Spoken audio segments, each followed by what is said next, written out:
a need to put the hot sauce on the food. And my guess is there's some parallel between covering over the food and covering over the unresolved emotions from childhood. And while you're listening to this, tell me, Leslie, am I on target? Yes, no? Yeah. Okay. Yeah. All right, good. So there's your father. And whether or not what we're going to do now helps with the esophagus, what's really important here and what we're really aiming at, although the esophagus is an important issue, obviously, what we're really aiming at is all of that anger and that resentment and all of that stuff has never been resolved and all that stuff that is costing him in a variety of ways, one of which is the esophagus issue. Yeah. It's costing him his personal peace. And so, well, it might be more efficient to deal with these events in his life one at a time. We don't have that privilege here. So let us imagine yourself being your father at a very young age in this turmoil type family, standing on the shore of a lake. And it's not a lake of water. It's a lake of love. It's the kind of love that he hasn't experienced. It's the unseen therapist, not in some physical form that you may think of, but rather as a lake of love. And the lake is not water, the lake is love.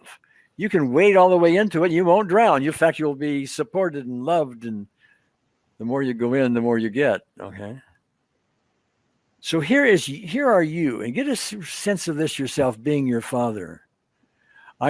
You're being criticized. You see nothing but arguments and pain. Maybe you're being abused in some fashion.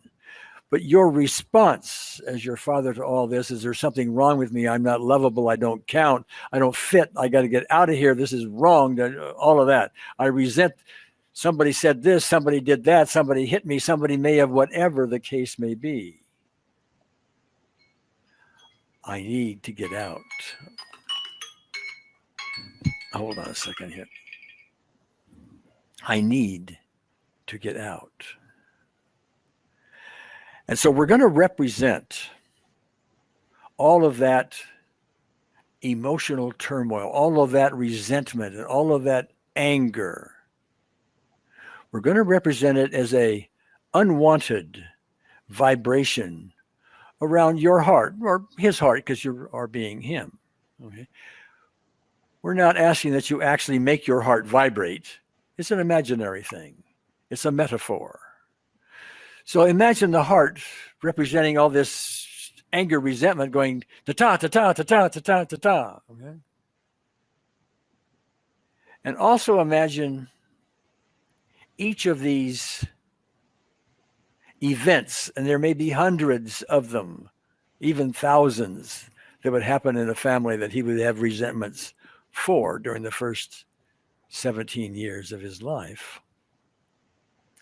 Imagine them being little bugs on his body that eat away at him and are always niggling at him and biting him and things like that. And then, being your father, with all of this, the vibrating heart, the bugs and all that, step into the lake of love. Up to your ankles. Oh, that feels good. And the bugs that may have been there somehow or other are fading. They can't, those resentment and anger bugs cannot survive in that love. No place for them. And so you walk in further, up to your knees. Ah, more bugs. Leave. They leave. They can't survive. They disappear. And then you walk in again up to your waist and up to your chest and up to your throat and up to where your esophagus is. And you stop a moment. And you're noticing that all the bugs that were on the body, all the resentments, are now leaving, and the esophagus feels a little better because those resentments and angers and contributors to the esophagus, emotional contributors to the esophagus problem, seem to fade. They seem to fade. Where are they? And we're stopping now, and here's the lake of love. We're up to our throat and esophagus area. And we're just pausing for a moment. We got more to go. But we're pausing for a moment to let the lake of love permeate the throat. And any extra bugs that may be there, emotional, anger, resentment bugs, that want to hold on a little bit more, we're going to spend a little more time with them. I'll pause for just a little bit while you let that love circulate around the esophagus and the resentment, anger bugs.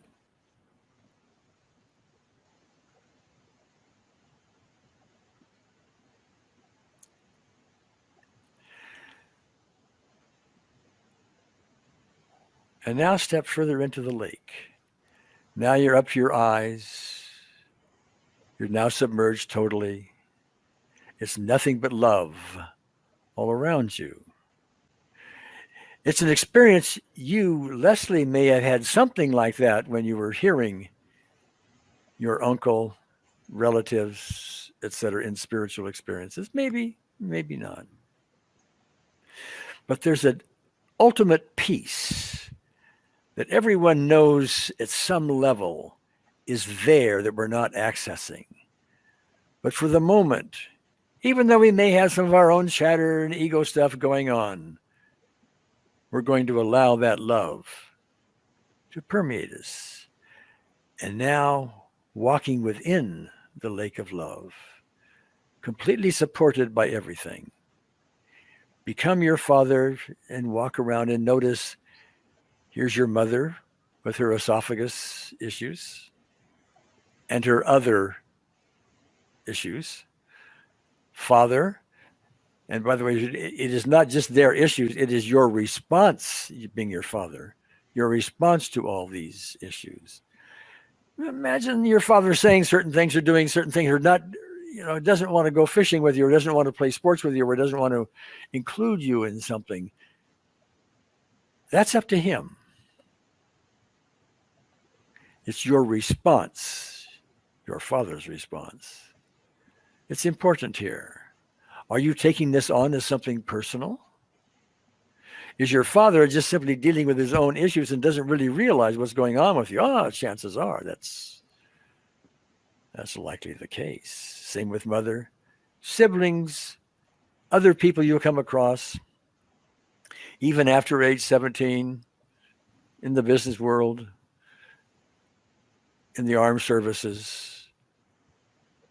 Go around, and to each of them that may seem to be contributing to your anger and your resentment, pause and recognize that all these people who seem to be giving you all this emotional response, are doing the same thing in a way that you are doing. And what that is they're trying to make their way through this world of seemingly separated bodies that are not recognizing the true oneness that connects us all. And so everybody develops with their own separate interests, their own separate beliefs, their own separate attitude and experiences. They find their own separate ways of going through this world, and they are bound, many of them are bound to conflict with yours, your father's, whoever else, okay? And we need to let go of that, because that's going to happen. Everybody gets through this world in their own way, and many of them will not comply with what we think is the correct way, just as we don't comply with what they think is the correct way. There's a peace in that. Let it go. It's okay. You're not going to change all of this. And even if you did change somebody's behavior, somebody else's behavior is going to come right around the corner and get you anyway. Okay? It is your response to it. Peace. peace. Peace. Now, Leslie, being your father, do whatever you want to do in the lake of love. Move around it, swim in it, sit down in it, whatever you want to do. Spend whatever time you want to spend. And whenever you're done, just open your eyes and we'll talk.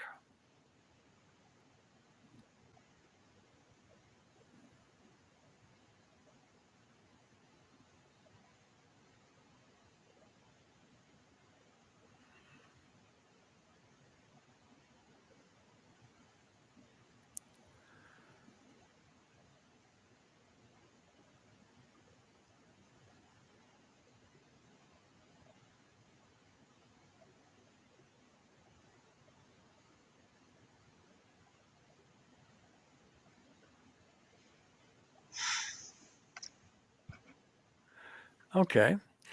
Were you able to follow along okay? Yeah. All right.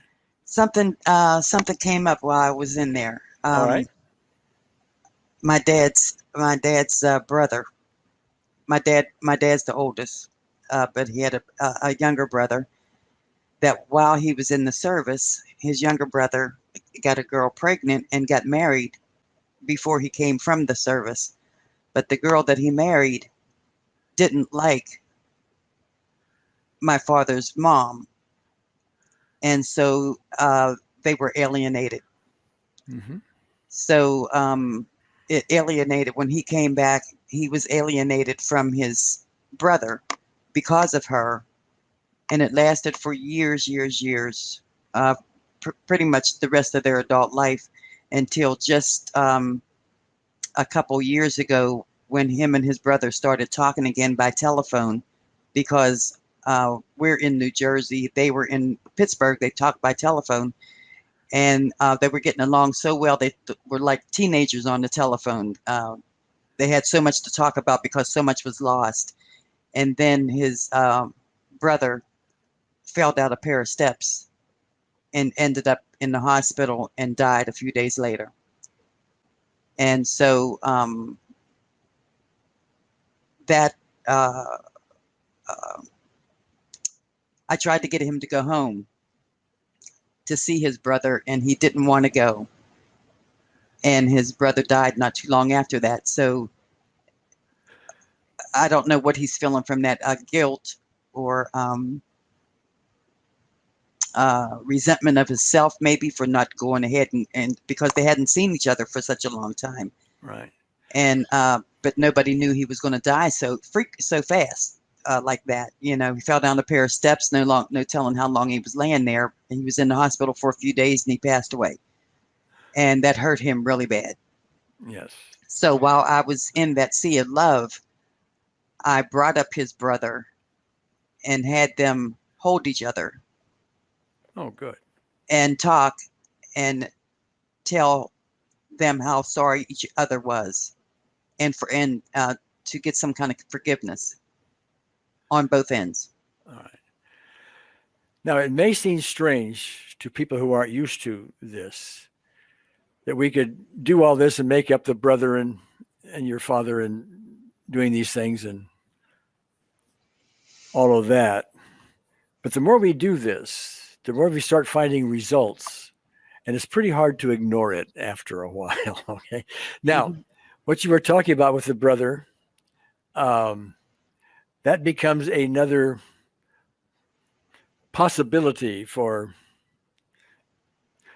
specific events in there. You know, the marriage and all the stuff that came out of that and so on. Other specific events, which if we could get down to them and get more precise, we could be more like a surgeon with this, okay, Right. and start really doing this job in details. Well, as these things have come up for me, later on, I can work with them on my own to do exactly what we're doing here, to see if I could get into it more solid, like Sure. And you know. and what we just did, to me is an effort to kick the center out of the middle of it, Right. soften it up, so to speak. Um, you'll only know Right. time goes on, Right. that effect on your brother. But I would urge you to just notice when he does start talking about resentful issues, if he talks about them at all. Mhm. Okay. Does he talk about them more softly, less often? Start to notice that. And Right. as he does start talking about them, those become specific events. And specific events I talk about in my book, The Unseen Therapist. And you can go back over that section. Now you can start dealing with specific events in his life. Right. Okay.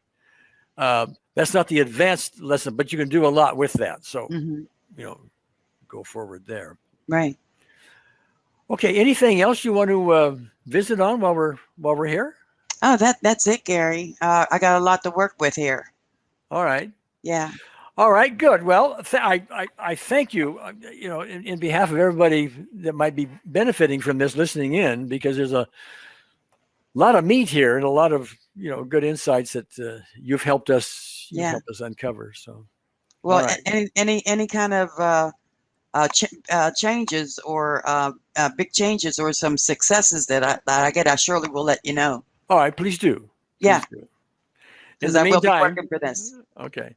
In the meantime, Leslie, to you and our listening audience, sayonara until next time. Bye. Bye.